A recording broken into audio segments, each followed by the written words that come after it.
Hello, I'm Mark Hughes from Disability Viewpoints, now in our 25th year here at the SBNN Studios. With me today is my special guest co-host is Joan Wiltshire. My guest to lead us off today will be Brittany Hernandez Wilson from the ARC of Minnesota. She's going to talk about recent legislation about fighting ableism and promoting disability rights and all kinds of stuff like that. And Joan, who's your guest today? Got a couple of different guests. New reporter working on hopefully some disability issues is Jesse Van Barkel. And then I've also got two individuals coming from the Unlabeled Theater Company to talk about where we're going with some new types of performances. And they are Lisa and Hansen, and then we've got Jessica Froelich as well. So sounds great. Stay tuned for some good performances. So it'll be an action-packed half hour. We hope you'll stay with us because Disability Viewpoints is coming right at you next.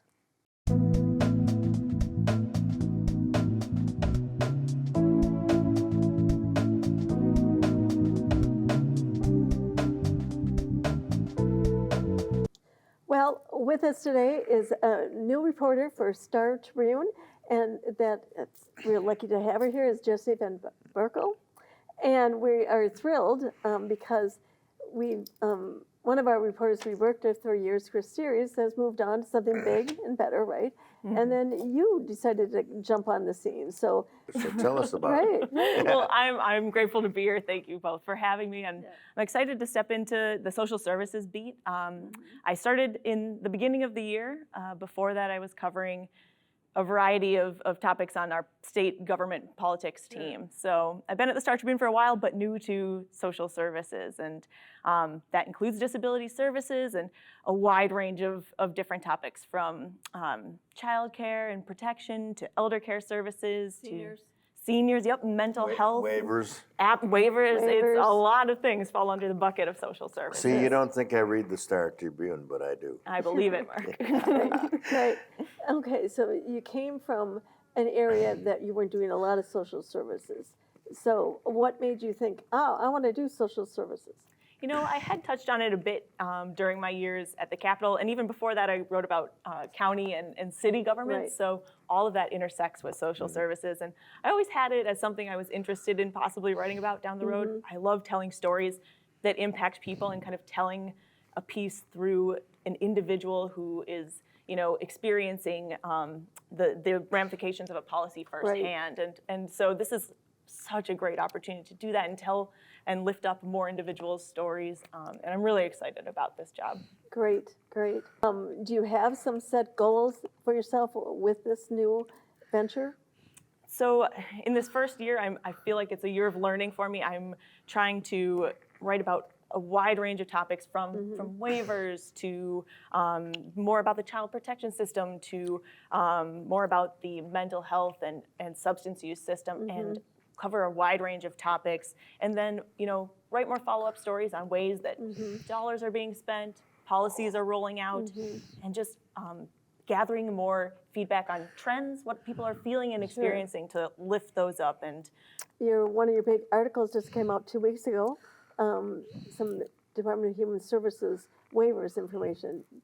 Briefly, can you just give us a little snippet of what the article is about, and then where can we go to really read and get into the details? Because I know it's kind of lengthy and more than what time we have right now. Just give us a snippet. it's a complicated topic, and there was more than I could even get into one Right. story, so I'm sure there'll be stories to come in the future, Right. but that was just talking about this waiver reimagine process. So the state is rethinking its disability waivers, and there's some frustration among folks about the initial numbers that are put out, and there's a fear that it would lead to more people having to live in group homes instead of living independently or with their family.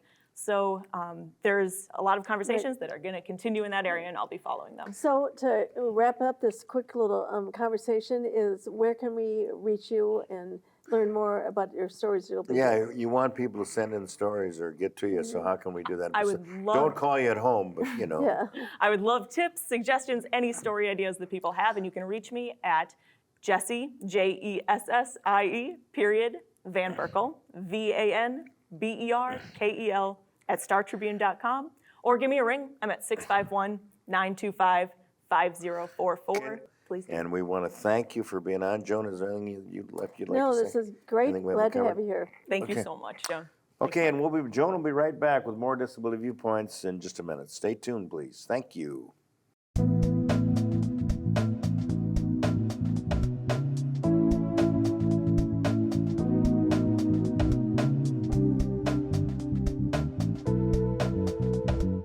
When you have a disability, you live with a lot of labels that are mainly put on by other people. So today, we are going to be ripping off those labels with two ladies here in the office, right here, to talk about their unlabeled theater. And it's a fantastic new way of doing theater, so I can't wait to have this conversation with you. We've got Lisa Hansen, and then we've got Jessica Froelich. Got to make sure we get that right. Two individuals that are with the unlabeled theater. Yeah, well, thank you so much for having us here today. We really appreciate coming here and having this conversation with you. Great. And I know your executive director could not come, and so he said, you lovely ladies. So let's start off with the mission. What is the mission of the unlabeled theater? Our primary mission is to provide a performing space for artists who have a cognitive disability, a physical disability, or who are neurodivergent. And through those performances and through our theater company, there are a host of other services that we want to provide. Rec leisure and just really integrating people into the community. Wow. Okay, well, that's fantastic. That is fantastic. How long have you been around? We just started this past year Okay. with Unlabeled. And before that, Lisa and I actually created this model of theater 10 years prior, working at Edina High School. Okay. And Chris saw our work there. His daughters went through our theater program at the high school. And he came to us with this idea and said, I want to start a professional theater company based on this model. So the program at the Edina School was for people with disabilities? It was. Fantastic. For students with Students, disabilities and with neurotypical students. Great. Great. Because what we do is we call it the shadow partner model of performance.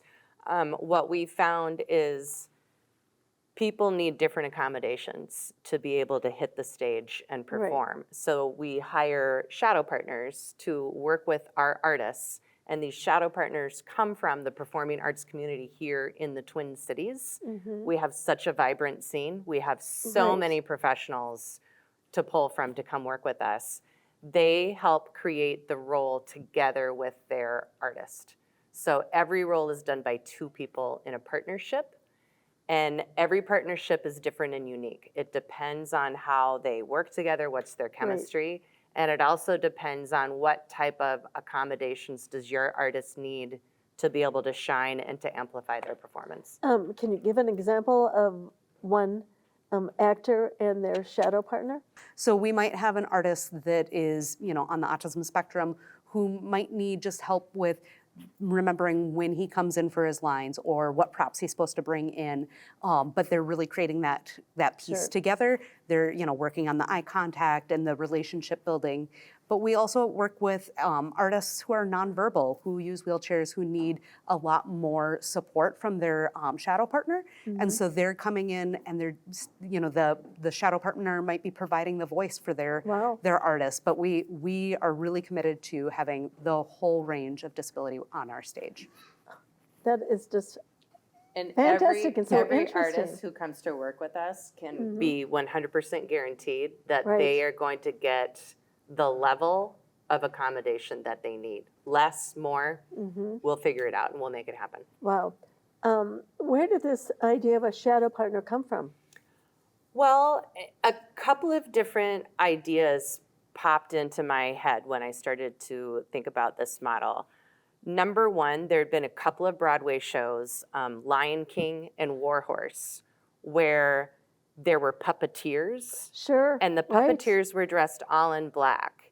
And you just started to Right. not pay attention to them. Mhm. And I started to think, well, couldn't you do that with a partner if somebody needed to help you Exactly. on stage? And eventually Right. you'd stop looking at the partner, the shadow Right. partner, and you would just purely focus on the I artist. remember going to, Lion King, and I was more interested in watching the mechanics of everything moving than paying attention to the actual theater performers. Well, and it's funny that you say that because we started to realize that the audience, even though we want them to focus on the artist, Right. you can't help but look at the partnership. Right. And that's almost one of the most exciting things is people seeing how the Right. partners are relating to each other. Right. So our staging has really evolved based on what the audience seems to be wanting and paying Right. attention to. Very cool.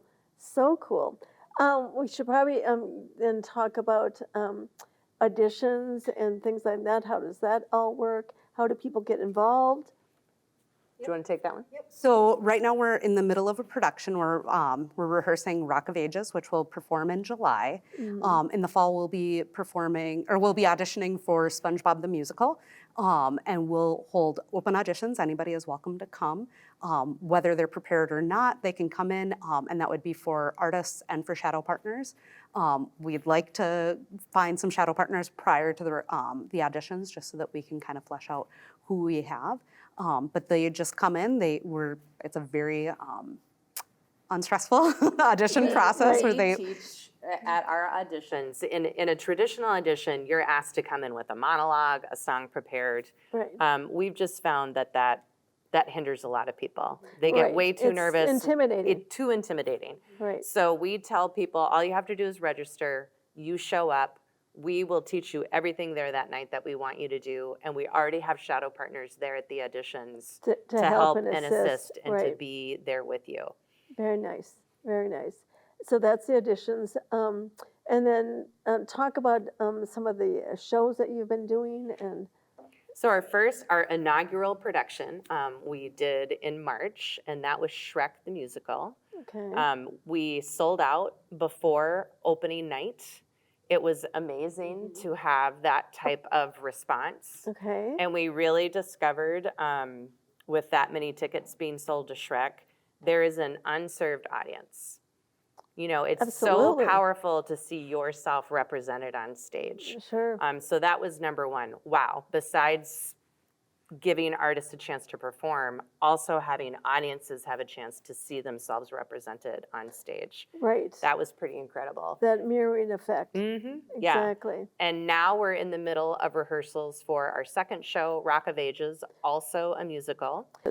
It's a jukebox musical, takes place in the 80s. It is like the rock of like hair metal bands. So it is Okay. all of the songs that you know from the 80s with a very loose story. Journey, Styx, Yep. Bon Jovi songs. Yep. I mean, Wow. yeah, and the plot is it takes place in a rock club in the 80s. And the way we're staging it, it's going to feel really immersive. You're going to feel like you are sitting in the club. We will be encouraging people to sing along to all these rock songs that they Cool. have known since their youth. Whether they in can the sing or 80s. not. Right. Right. Not a requirement. Not a It'll be requirement. just like you were sitting in your car. Depends on who's sitting next to you. That could be their requirement. But wow. Okay. And we haven't talked about where is the location of the theater performances. We perform at Park Square Theater. We work in partnership with Park Square. That's in downtown St. Paul. Okay. And performances will be July 11th, 12th, 13th, and 14th. Okay. So tickets are available through our website, unlabeledtheater.org. The ticket prices are $25 for our performances, other than we can do group tickets for $20 for 10 plus. Wow. And what's the seating capacity there? 200 per performance. What about wheelchair seating, et cetera? Because I would imagine you get probably more than most theaters, probably more wheelchair. Actually, the best seats in the house are the Are they what, down in accessible front? the or- accessible seats. They Yeah. are the front row on the ground floor. They will be the Yep. closest to the audience. Okay. And so it's a the- thrust stage, so you have three front, you have 3 rows of front Okay, row so there's seats. plenty, Oh, Plenty. yes. plenty of, Mhm. great. Matinee times, are there any? Oh, yeah, we have quite a few different times you can come see the show. July 11th is a noon matinee, and that is Okay. also our sensory-friendly performance. Okay. We have 2 evening performances, one on the 12th, the 13th, and then we have an additional matinee performance on July 14th at 2 p.m. Okay, so there's actually 2 different times. Yes. Great, okay. Well, again, thanks both of you for coming in, Lisa Hanson and Jessica Froelich. And a special thanks to your executive director, Chris Mosek, wasn't able to come in, but he helped arrange all this and to get you two here as well. So look forward to being able to go to this new theatrical performance. Thank you. Great. And we'll be right back after these messages.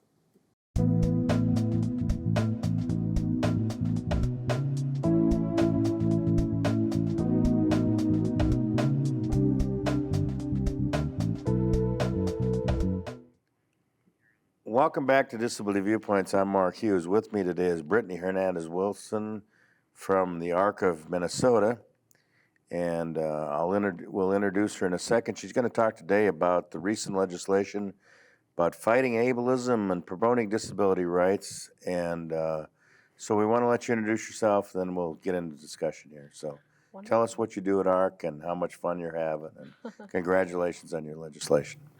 Awesome. Thank you so much, Mark, and thanks for inviting me to be here on today's show. I'm so excited to be here. And as you stated, Brittany Hernandez Wilson from the ARC Minnesota. I am the Equity and Justice Director there. And so in my role, I help to create strategies that promote anti-racism and anti-ableism in the ARC Minnesota and beyond.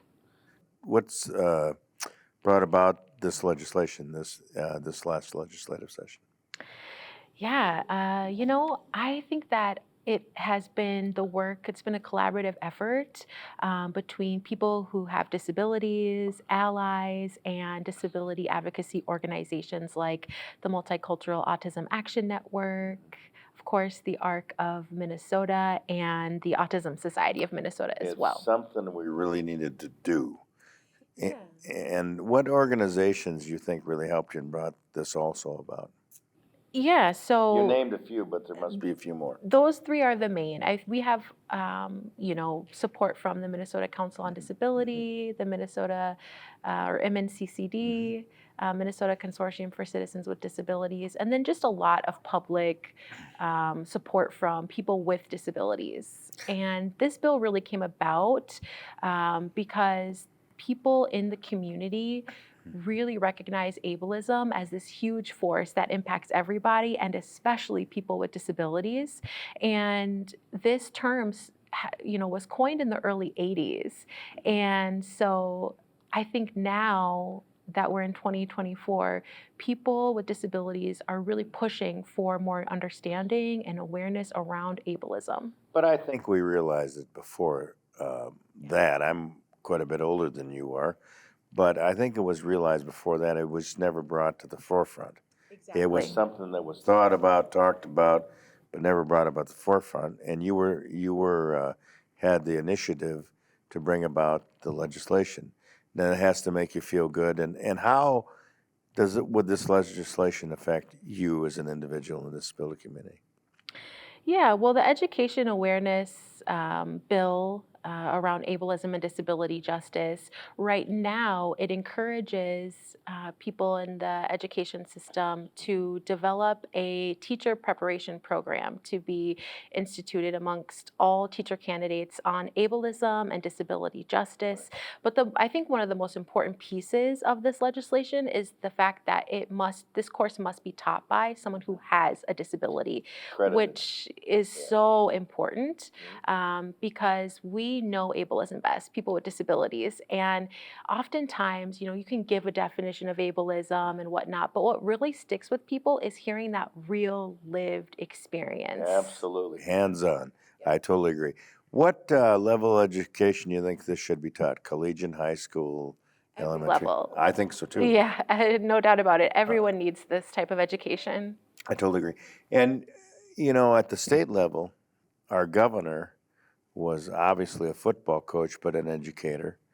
And so you'd have that support. And so that when the budget was dealt out, he took a lot of it for education. So I hope this program is supported, and I think it would be. Yeah, we'll see. Right now, what's in legislation and law is that it's encouraged, but we know that that's not enough, that we really need this to be a mandated thing that's exactly a part of the training. That's what I was going to And say. so I know that there's a ton of advocates and allies and organizations that are going to be pushing for this next year and even beyond then until it gets in law that this is a mandated training, as it should be. Yeah, and it should be, and it should have been a long time ago. especially when you're a little too young to remember, but the individual education plan was back in the 70s even. And it should have been thought about then, but hindsight's 2020, you know. So going forward, how do you encourage parents who have a special education child but haven't started their curriculum yet? What do you suggest they do to try to help move this along, because they're going to need it at some point? Yeah, I mean, one thing that I think that they could do is just educate themselves on ableism, understanding that it's, you know, ableism is a system that places value on people's bodies and minds based on societally constructed ideas of normal. And these ideas of normal really lead to our system and our society and people really determining who has value and who has worth in our world. And so if I'm a special education teacher and I have a child with a disability or students with disabilities, you know, this type of education is really monumental for all teachers because it is a big step of understanding how to be anti-ableist, right? Is learning about ableism. And so I would suggest that, you know, people learn about it. Of course, from people with disabilities, if you're on social media, following people who have disabilities of all different types, considering it, you know, disability is a spectrum. And I think one really important part for people to really understand is that part of ableism that says you don't have to be disabled to experience ableism. This affects everybody and should be the work of every educator and teacher. And the last thing I will say is the very real reality that disability is not a question of if, it's a question of when. If you live long enough, you will become disabled. You'll join our club. Yes, you will. Yes, exactly. As my great friend Jillian Nelson says, ableist or disability is like one of the only things that's open for, you know, open enrollment, right? Absolutely. And so everybody has one. Some are hidden and some are out there. right, but ableism often isn't in the forefront when it truly is the thread that binds all other forms of oppression. And so in all of our work to kind of unlearn the isms that we've been taught in the world, ableism has to be a critical part of that because it supports every other form of oppression. Yeah, I can, I will, I shall, I must, right? But and it doesn't necessarily start at grade school. You might go through your life and not have to use this till collegiate level. And you know, it depends on when you become disabled. If it's at birth, then you probably do from the beginning. I don't know. I kind of would argue against that a little bit because I think that ableism is so entrenched in our society that it's often, you know, subconscious and unconscious. We learn this from a very young age, whether it was me when I was born and doctors saying, hey, your daughter has a disability, don't expect anything from her life. Whether it's the kid that sees, you know, walking down the street and sees someone with a disability and their parent, you know, pulls them away and tells them not to look at it. Right. Whether we have options to be able to It's that access a thing- building, right? It's that thing called acceptance. Yeah, and it starts from the moment that we're born. And so whether or not someone might realize, hey, I'm up against ableism, or this is, you know, ableism that I'm being taught and sold, it's something that affects every human being from the time we're born. You're exactly right. Yeah. Do you know, was there any opposition when you started this, or did you have a lot of support? I think for the most part, we have a lot of support. I think that it makes sense and it's something that has been needed for a long time. I think that the question that we faced a lot during this legislation was how will teachers implement it, considering the budget that you mentioned earlier, Mark, how will this fit in, who will we find? But those are all questions that I think have easy solutions that may take a little bit of work, but are easy to get around. Yeah, absolutely. We're young and we'll get the work done. Yeah. But you know, you're not alone. We have a pilot program through Airport Cab that is a subsidiary of Metro Mobility. In other words, Metro Mobility users can use it, and it's worked out pretty well. However, at this status, it's on a pilot program. We're trying to make that mandatory too. And I think these two subjects, your ableism and this transportation, are a good example of what really, and there's other things that need to be done, but these things have to become a permanent thing. And for a lot of reasons that we hopefully have just covered. With that, I'd like to say this is our final word segment. So is there anything I may have missed that you'd like to cover before we go? We got a couple minutes left. Sure, I'm just really excited about this piece of legislation. It truly is monumental. This is the first time in the Minnesota laws that ableism has been called out, and so I think that while it's just the beginning and we have much more to go, that this is a start. You just said it's been called out in some respects, and it has. But why do you think that is? Yeah, I think again, it's that invisible ism, right? That very important one. Ableism is a shapeshifter and can be kind of miscalled many different things. And so, again, I think it has part to do with the fact that it wasn't until the early 80s that ableism was even coined. And now that, we are 30 plus years into the ADA, I think that so many benefactors like myself of the ADA are coming of age and getting involved in advocacy and leading. And so it's just We need really a you. push, Yeah, we right? need you. It's this push of us saying, hey, let's name it, let's put this in our laws, and let's make sure that we can do everything we can for this anti-ableism movement to become a widespread thing, and of course led by people with disabilities. Absolutely, statewide, USA-wide, any way you want to call it. So globally, yeah. January 2025 is another session, a budget session. How do you think this takes shape? Yeah, I mean, I think that the same folks in terms of organizations who are coming around will be. Hopefully, we'll have more join. We'll get together disability advocates and allies to make this a really collaborative movement to make sure that it's something that becomes mandated. I think that's important. Well, that sounds very good to me, and anytime you want to come back on this show, you're always invited. Wonderful. I'm Mark Hughes. We'll be back with more Disability Viewpoints in just a minute. Stay tuned, please.